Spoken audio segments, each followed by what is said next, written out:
Close your eyes and listen. The wind moves through stone, ancient, patient, eternal. Beneath the fading light of Rome, the Colosseum still breathes. Its arches stand against time, silent and broken, yet alive with memory. For centuries, these stones have witnessed the rhythm of life and death, the roar of the crowd, the final heartbeat of those who fought for glory. Once, beneath this sky, men and women faced their fate upon the sand. They came from every corner of the empire, slaves, soldiers, nobles, strangers, bound not by birth but by courage. They fought not for conquest, nor for cause, but for the fleeting shimmer of immortality beneath the sun. Their names are lost, their blood has long faded from the dust, but their echo remains in the stone, in the wind, in the heartbeat of the city that never truly sleeps. Tonight, we return to their world, to the empire of marble and fire, to the arena of blood, sand, and fame. This is the story of the gladiators of Rome, of power and spectacle, of courage and freedom, and of what their struggle still whispers to us across 2,000 years of silence. So breathe deeply, let the noise of the world fade, and drift back in time to the dawn of an empire, to the edge of the arena, to the moment before the gates open and the crowd begins to roar. Beneath the golden morning light of Rome, the Colosseum still stands. Its stones are cracked, yet eternal. For centuries, they have witnessed silence, laughter, screams, and applause.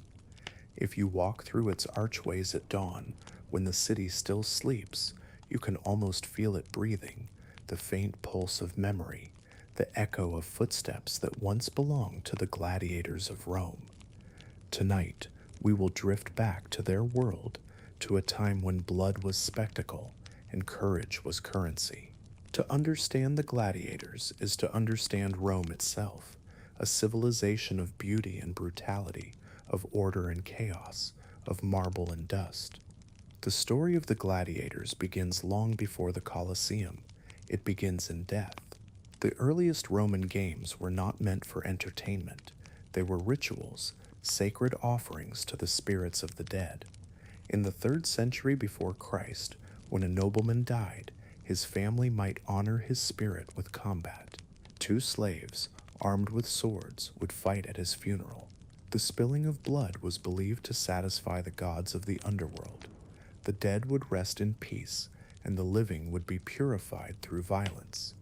In time, what began as a funeral rite became a tradition, and what began as tradition became obsession. Rome was a society that admired strength.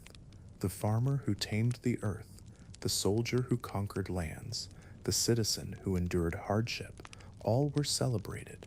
The games spoke to this same spirit, a fascination with the limits of human endurance, the confrontation with death, and the mastery of fear.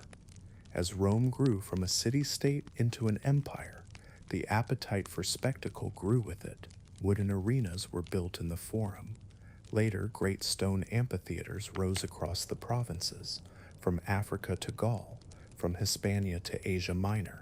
The games were no longer private rituals. They had become the heartbeat of the empire. By the time of Julius Caesar, tens of thousands gathered to watch. Men fought, beasts were slain, and the people roared in ecstasy.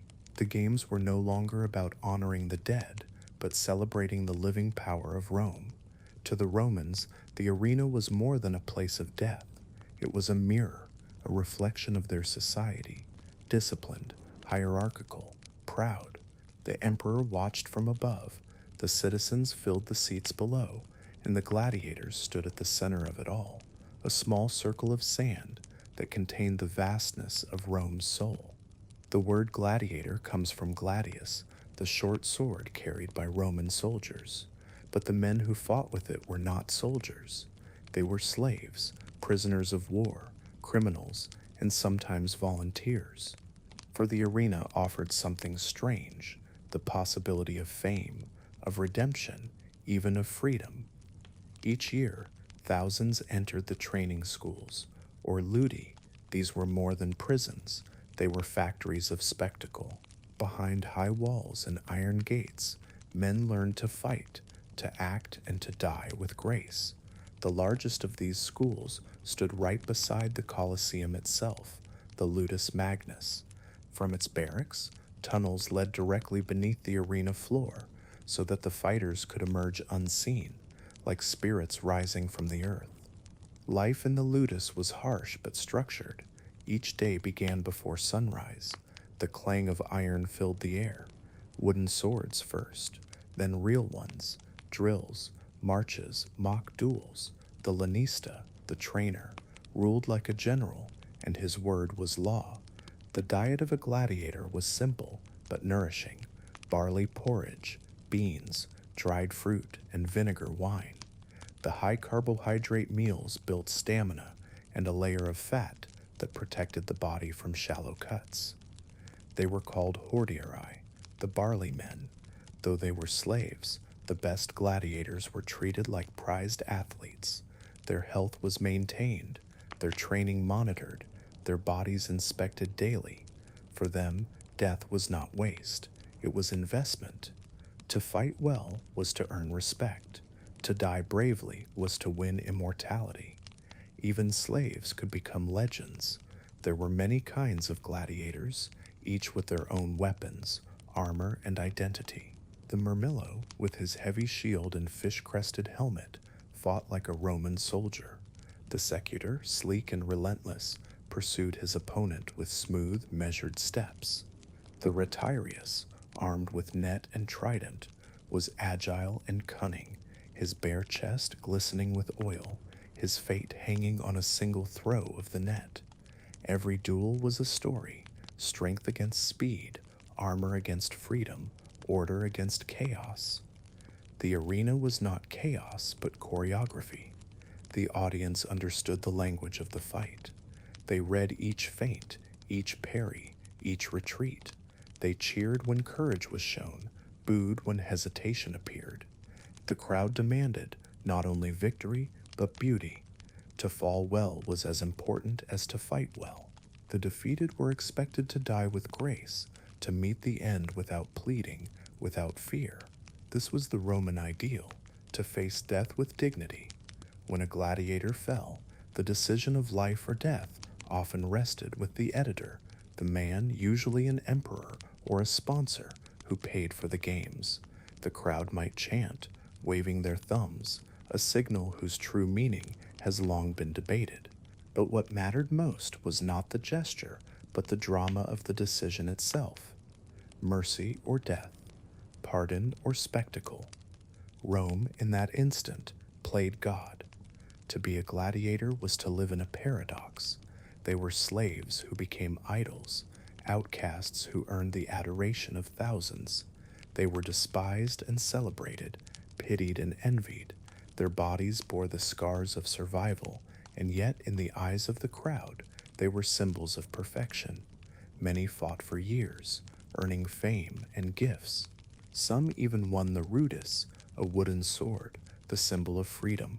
With it, a gladiator could retire, his debt to Rome paid in blood, and yet many returned. Some could not live without the roar of the crowd, without the rhythm of combat, without the fleeting taste of immortality. The arena, once entered, was hard to leave behind. The games were not merely sport, they were politics, theater, religion. For the emperors, they were a tool, a way to bind the people in shared emotion. Panem et circenses, wrote the poet Juvenal. Bread and circuses. Feed the people, entertain them, and they will not question their rulers. Augustus perfected this art.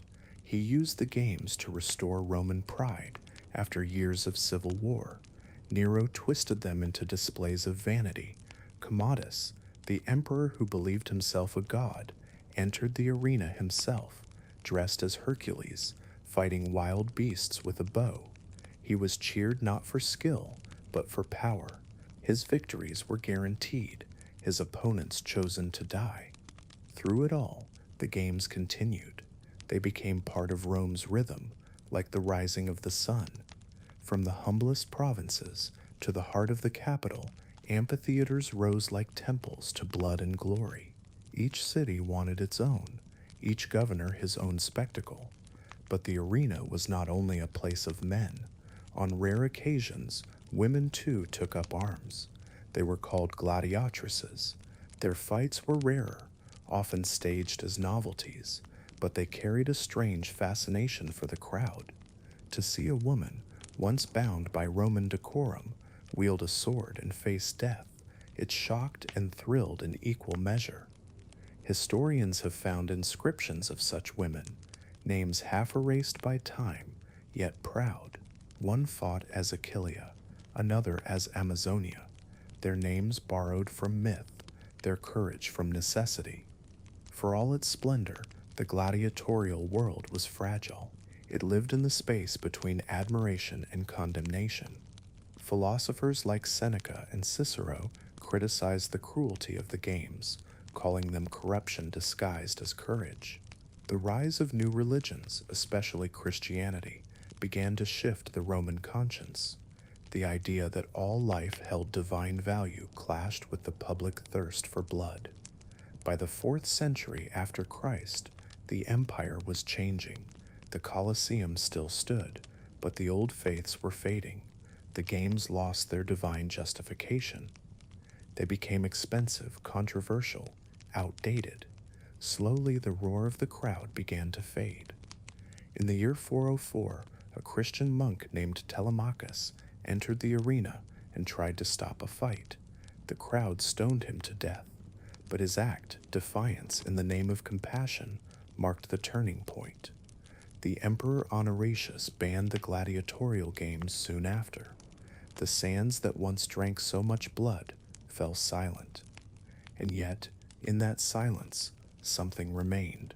The memory of courage, of spectacle, of human fragility standing unflinching before fate. Today the Colosseum stands in ruins. The seats are empty, the gates are broken, but the air still hums with the ghosts of applause, and the dust still remembers their footsteps. They were men and women who fought for survival, for honor, for freedom, or simply for a moment of glory beneath the sun. Their names are mostly lost, but their image endures, symbols of strength, of defiance, of the eternal struggle between fear and courage. The gladiators of Rome remind us of who we are, creatures of beauty and brutality, capable of cruelty and greatness alike. And as the night deepens and the world grows quiet, we can almost hear them still, the distant echo of swords, the whisper of sand, and the heartbeat of an empire that sought eternity in the arena. The sand remembers all. When we imagine a gladiator, we think of the arena, the shining armor, the roar of the crowd, the emperor watching from his throne. But most of their lives were not spent beneath the sun, but behind the walls of the training school. The sand of the arena was a moment. The ludus was eternity. Behind those high stone walls, the world outside faded. No markets, no laughter, no music of Rome's streets, only the rhythm of discipline, the clang of metal, the scrape of sandals on gravel, the shouts of trainers echoing through narrow courtyards. Each morning began before the first light. The air was still cool, and a faint mist hung over the training ground. Men rose from wooden bunks, their bodies stiff from yesterday's drills. Some prayed quietly to Mars or Hercules. Others sat in silence, binding their wrists, preparing their minds. The lanista, the master of the school, was both feared and respected. He was a businessman, a commander, and a priest of the spectacle. He knew that each man in his care was both property and performer. His goal was simple, to train men who could die beautifully or live long enough to make him rich. Training began with the basics, footwork, balance, and endurance. Gladiators were not taught to fight wildly. They learned patience, rhythm, and control. The Roman crowd admired precision, not frenzy. A good fighter could make even defeat look elegant. The weapons were heavy, the shields thick. Wooden swords were used first, not to spare pain, but to build strength. A day of drills left hands bleeding, muscles trembling, lungs burning. By midday, the sun was high. The sand reflected the heat. Sweat turned to salt on their skin. The lanista walked among them, correcting stances, barking orders. He could spot weakness like a hawk sees a mouse. And yet, for all its brutality, the training ground was strangely alive. Bonds were formed, friendships born of exhaustion, of shared fear, of laughter in the face of hopelessness.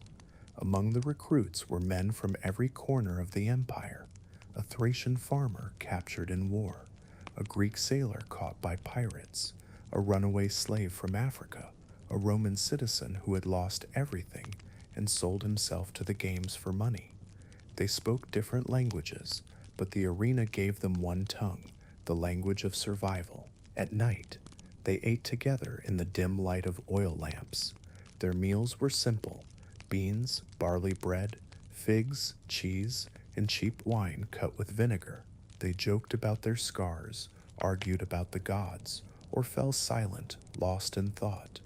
Some dreamed of freedom, others dreamed of fame, and some, quietly, dreamed of death, not as an end, but as release. Each man's journey was different, but all were bound by the same chain: the crowd's hunger for spectacle. The training itself was almost scientific. The Romans were masters of system and discipline. They studied combat, the way architects studied marble. Each weapon style had its own form, its own music. The Murmillo carried a heavy shield and short sword, his helmet covering his face with a visor shaped like a fish. The Secutor, or chaser, wore smooth armor designed to fight the agile net fighter. The Rhetorius, light and bare-chested, carried only a trident, a dagger, and a weighted net. His style was not brute force, but deception and timing. Then there was the Hoplomachus, modeled after the Greek hoplite, with a small round shield and spear. The Thrax from Thrace, with curved sword and tall crest.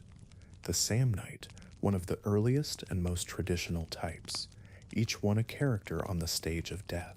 Before each fight, the pairing of types was carefully chosen. The contrast mattered more than the outcome. A duel was not random slaughter, it was performance: strength against speed, armor against freedom, the Roman ideal against the barbarian other. The crowd did not want massacre, they wanted drama, suspense, the moment when two men, perfectly matched, pushed each other to the edge of exhaustion, and then one faltered. Victory was not always survival. Sometimes a defeated man earned mercy through courage. Sometimes a victor fell later from arrogance. Fate was unpredictable, and that made the games divine. Within the walls of the ludus, fighters trained for months before ever touching the real sand of the arena. Some never made it that far. Accidents were common: a broken rib, a torn muscle, a bad fall. Infection claimed as many lives as the sword. The Medici, the doctors of the school, worked constantly. They used vinegar to clean wounds, honey as antiseptic, and herbs like willow and poppy for pain. They stitched torn flesh by torchlight, whispering short prayers to Asclepius, the god of healing. To survive was not only a matter of strength, but of endurance, of knowing how to manage pain, how to read an opponent, how to fall without breaking, how to rise before the crowd could lose interest. The arena was not only about death, it was about spectacle, and spectacle was everything to Rome. The greatest amphitheater, the Colosseum, could hold over 50,000 souls.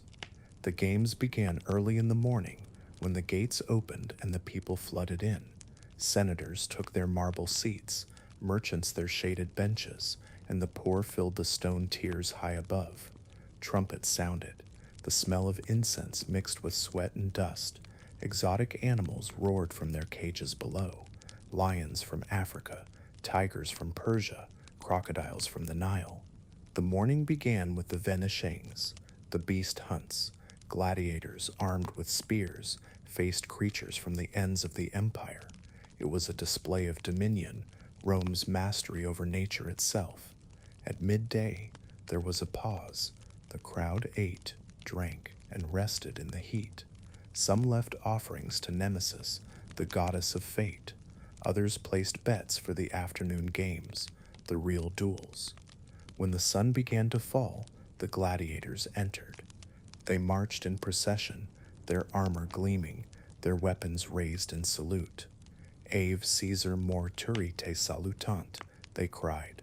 Hail Caesar, those who are about to die salute you. It is uncertain whether this phrase was truly spoken before every fight, or only on rare occasions, but in the Roman imagination it became immortal, a symbol of courage before destiny. Each combat lasted only minutes, but those minutes could feel eternal. The crowd gasped at every blow, roared at every close call. Dust rose from the sand, shimmering in the sunlight like gold, and then silence. One man fell. The victor looked up, waiting for the signal. The crowd held its breath. The emperor, or his representative, raised his hand. Sometimes mercy, sometimes death, but always judgment. In that moment, Rome played God, and every spectator was complicit. For the gladiator, fame was fleeting. A single victory could bring gifts, wine, and women. A series of victories could bring silver, or even the ludus, the wooden sword of freedom. But few lived long enough to hold it.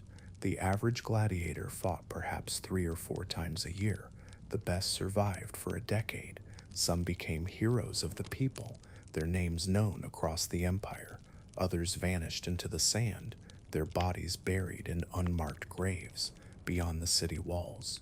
Archaeologists have found such graves, bones marked by blade and fracture, buried with coins for the ferrymen of the underworld. In one, the skeleton of a woman, evidence of a gladiatrix forgotten by history. In another, the inscription reads simply, "He fought well." To the Romans, that was the highest praise. Life in the ludus continued, day after day, year after year. Some men grew old within its walls. Others died in training, their names never spoken again. And yet, even in that world of iron and blood, there was humanity, friendships, rivalries, laughter in the face of despair. They played dice in the evenings, told stories of distant homes. Some prayed before sleep. Others stared at the stars through the narrow windows and wondered whether the gods could see them. In their hearts, they knew the truth. The arena was not only a prison, it was a mirror. It showed each man what he truly was. To be a gladiator was to live on the edge of the world, half man, half myth, worshipped and despised, powerful and powerless, bound by chains, yet free in a way few Romans could understand.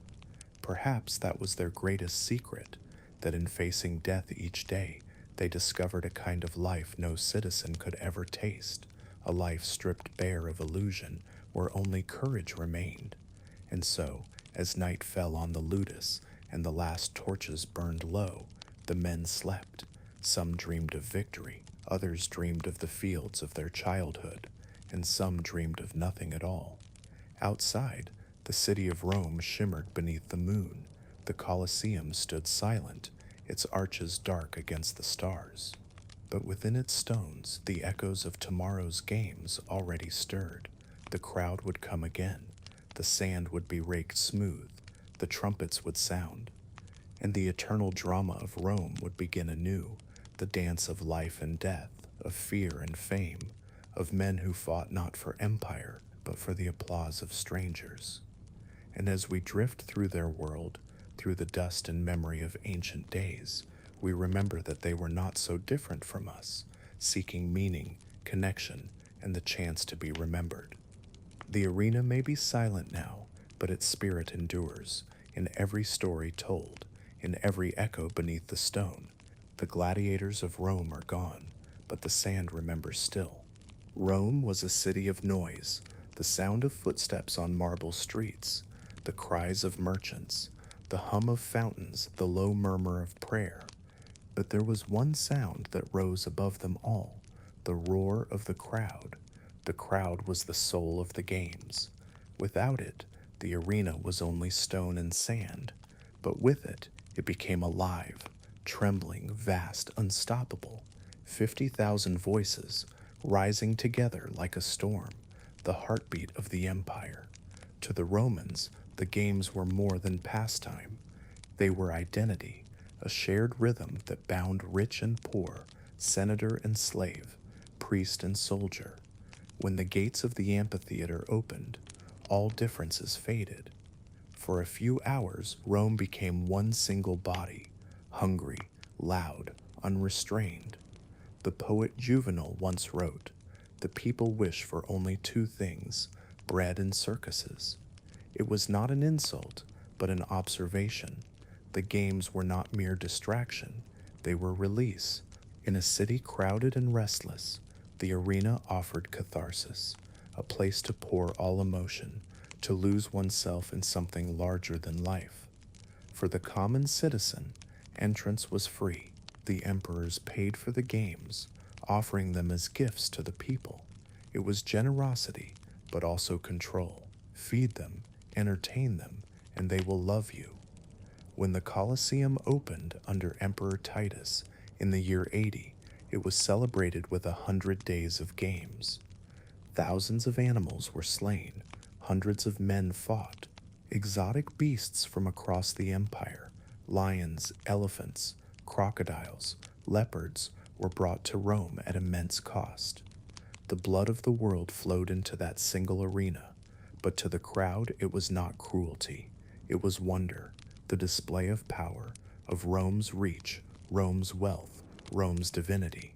They came not only for the fighting, but for the spectacle. The opening ceremonies alone were breathtaking. Trumpets echoed. Priests burned incense. The editor, the sponsor of the games, entered in procession, surrounded by banners and music. Then came the gladiators, walking in formation, shining beneath the sun, their armor catching light like flame. Before the combat began, the fighters paraded before the emperor, saluting him with the famous words, Ave Caesar, morituri te salutant. Hail Caesar, those who are about to die salute you. Whether every gladiator truly spoke those words, no one can say, but in the imagination of Rome, it became eternal. For the people, the sight of the emperor himself was part of the wonder. He sat in the imperial box, elevated above all, beneath a canopy of purple silk. The crowd looked to him for judgment, for mercy, for spectacle. Every thumb, every nod carried the weight of a god. The emperors understood this power well. They ruled not only through armies and laws, but through emotion. The arena was their theater, and the people their audience. Augustus, the first emperor, knew the value of spectacle. After decades of civil war, Rome was tired, divided, and wounded. Augustus gave them unity through peace and through the games. He organized festivals, chariot races, and gladiatorial shows on a scale never seen before.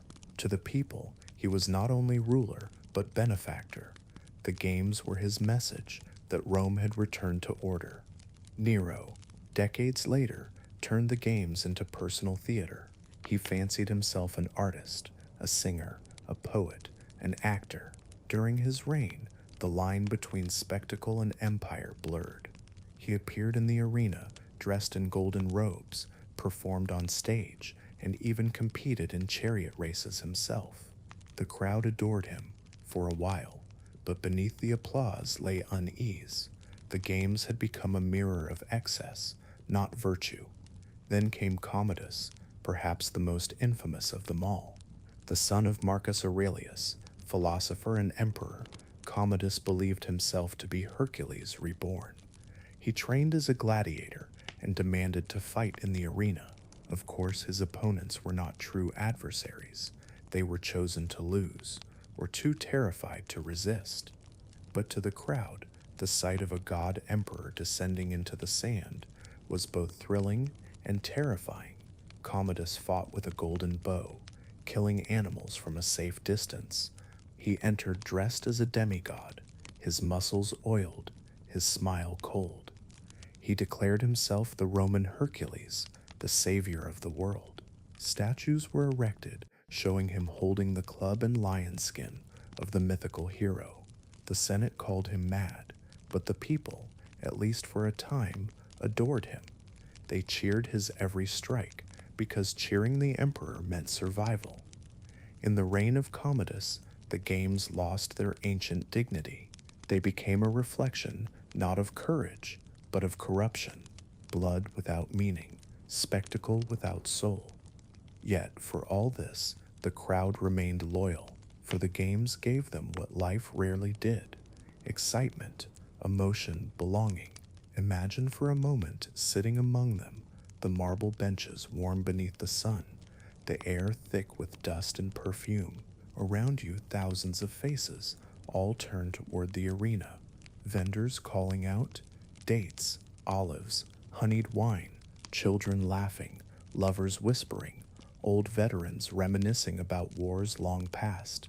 Trumpets sound, the gates open, a lion emerges, golden mane glistening. A man follows, spear in hand. The crowd gasps, some pray, others shout. The match begins, a dance of life and death.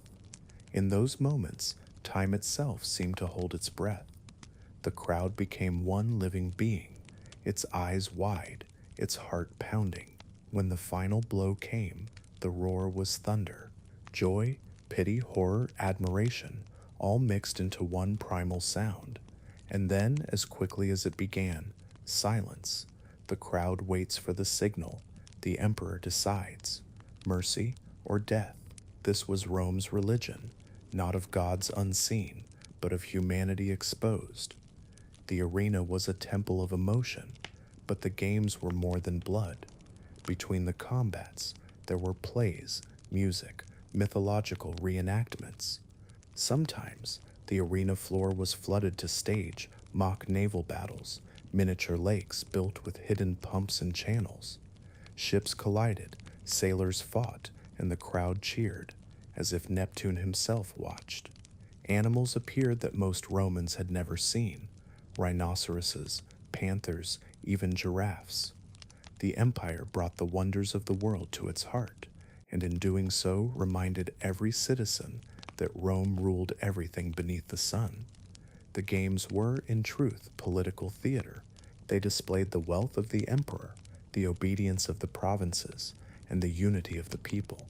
They reminded the masses that Rome's power was divine, unshakable, eternal. But nothing is eternal. As the centuries passed, something began to change. The old gods grew silent. New voices whispered of mercy, compassion, faith.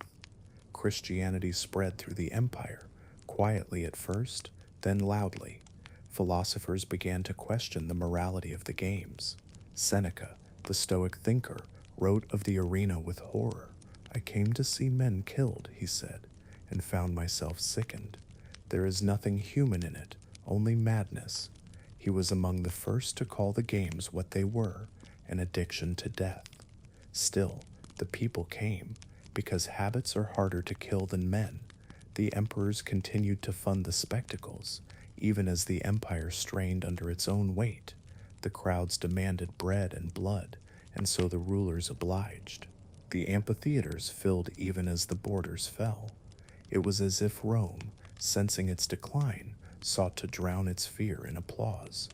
The crowd had become both mirror and mask, reflecting the empire's grandeur, concealing its decay, and yet there was beauty in it too, for in those moments, when a gladiator stood wounded but unbroken, when the crowd rose in awe, there was something profoundly human, a recognition of our own fragility, our own defiance. Perhaps that is why the games lasted so long. They were not only about cruelty, but about connection. They reminded the Romans that life was short, unpredictable, precious, that courage, even in chains, could still shine. When the last games were held in the early 5th century, the world had changed beyond recognition. The empire was divided, the gods of old were gone, the amphitheaters, once filled with light, fell into shadow. In 404, a monk named Telemachus leapt into the arena to stop a fight. The crowd, enraged, stoned him to death, but the Emperor Honorius, moved by the act, banned the games forever. The sand that had once glowed with blood fell silent. The people dispersed. The animals were released. The Colosseum, once the heart of Rome, became a shell, a monument to memory. Centuries later, pilgrims would walk among its ruins, whispering prayers. They would see the broken seats, the tunnels below, the altars carved into stone. The place of spectacle had become a place of reflection. Even now, when you stand in the Colosseum at dusk, you can still feel it, the faint echo of the crowd, the ghost of the trumpet, the breath of 1,000 forgotten lives. The emperors are gone, the banners have fallen, the marble is worn smooth by time, but the air still holds their stories of power, pride, and the fragile bond between ruler and ruled. In the end, perhaps the arena was always about this, the theater of humanity, the endless struggle between order and chaos, mercy and wrath, freedom and control. Rome built the games to master fear, and in doing so revealed how deeply it feared itself.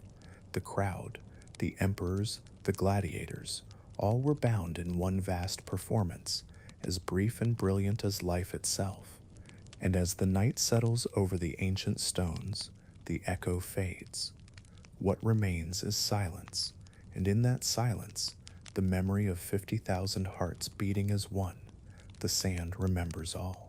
The story of the gladiators is often told as a story of men, of strength, of endurance, of violence.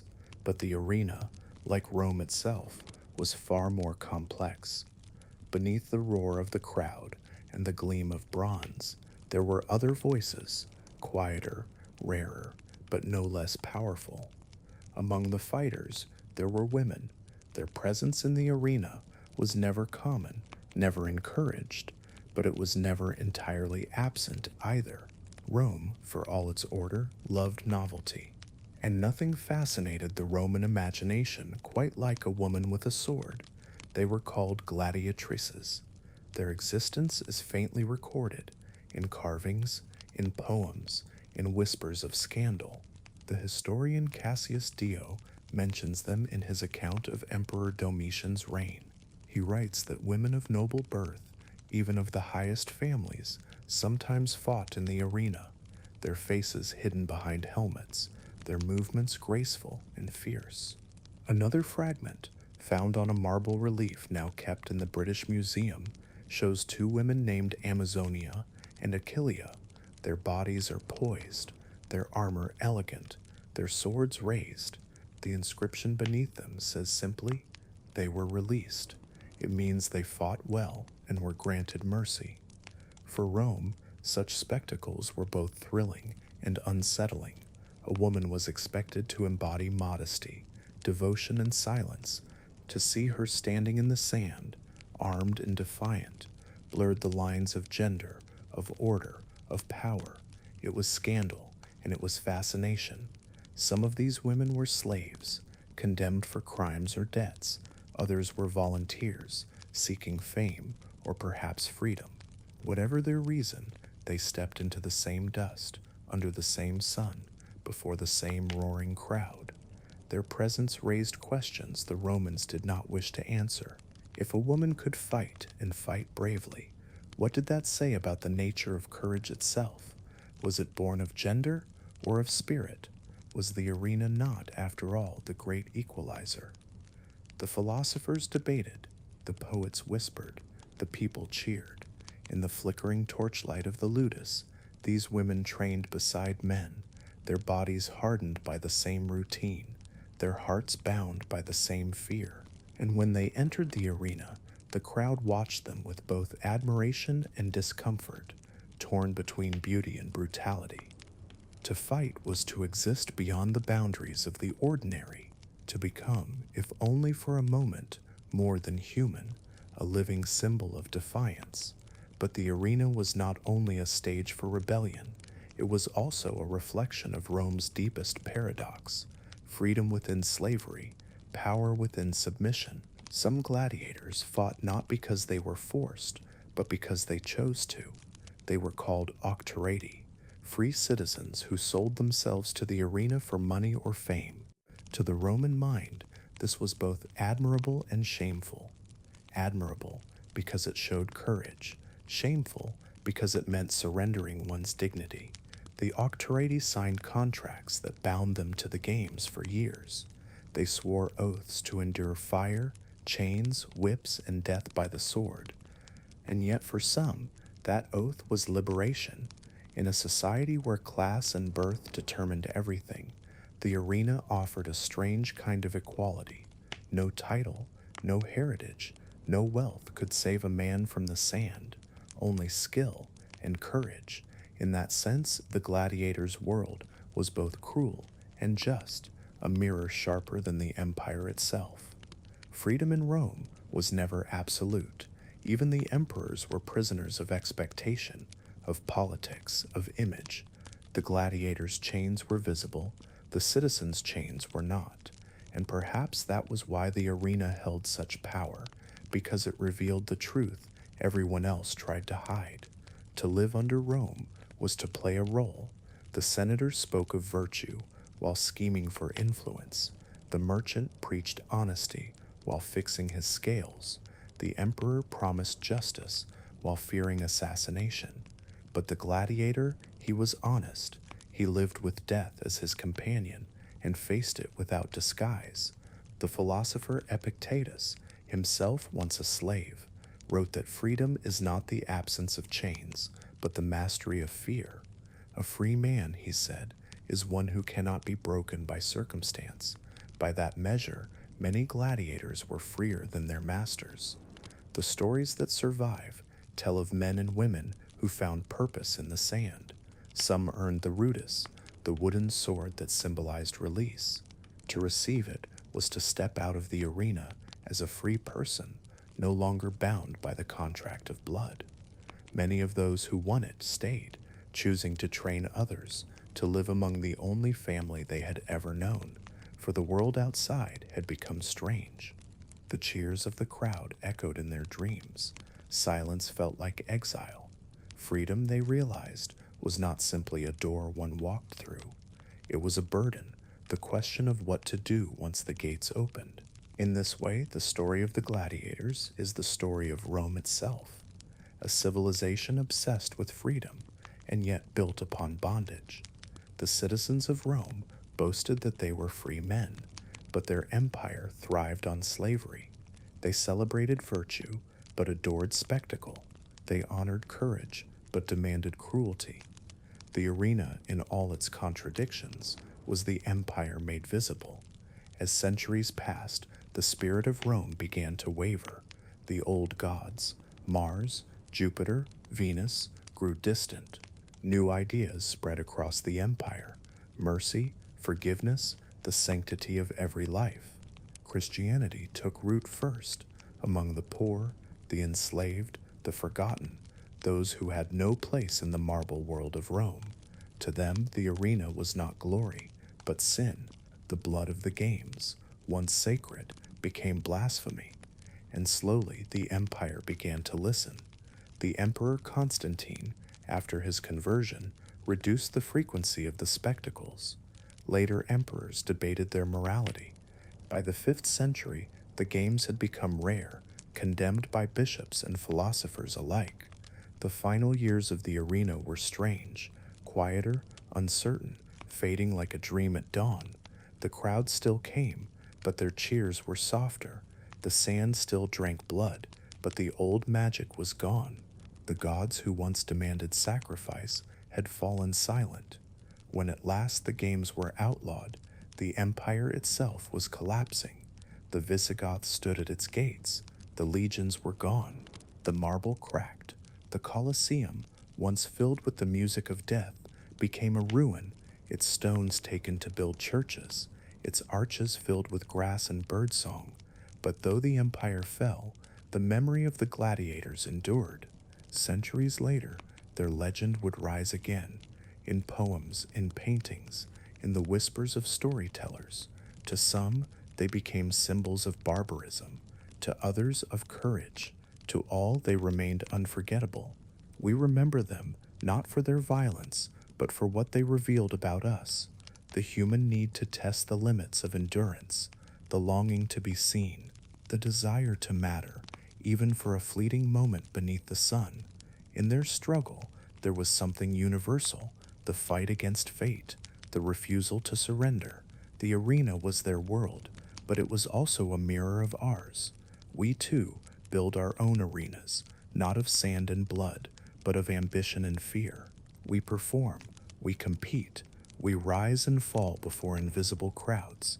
Perhaps that is why their story still moves us, because in their courage we recognize our own longing to be free.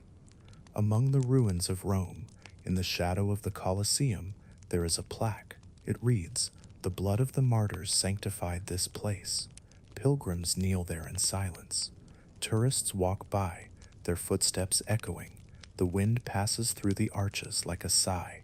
If you stand there at dusk, when the sun dips behind the Palatine Hill and the marble glows red, you can almost imagine them, the figures of the past, stepping out of the haze.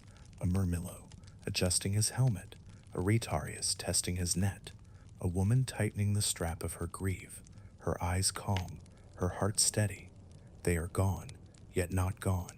Their footprints are part of the dust, their breath part of the wind. And in that silence, if you listen closely, you might hear a whisper, faint but eternal. Freedom, it says, freedom even for a moment. The sand remembers all. The world does not end with a roar, it ends with silence. By the 5th century after Christ, the empire that had once ruled the known world was fading. The marble was crumbling, the roads overgrown, the legions gone. The heart of Rome, once loud with laughter and command, now beat faintly like an echo trapped between the hills. The Colosseum still stood, but its gates were rusted, its seats empty, its corridors filled with dust and shadow. Grass grew where emperors had sat. The arena floor, once raked smooth before each spectacle, had hardened into cracked earth. The crowds no longer came, the trumpets no longer sounded. The sand that had once drunk the blood of thousands lay still beneath the sun. It was here in this fading light that the last battle was fought, not of men against men, but of memory against time. No historian recorded it precisely, no poet sang of it. It was not the grand finale of the empire's might, but the slow surrender of a tradition that had outlived its purpose. The final gladiators were few, relics of another age.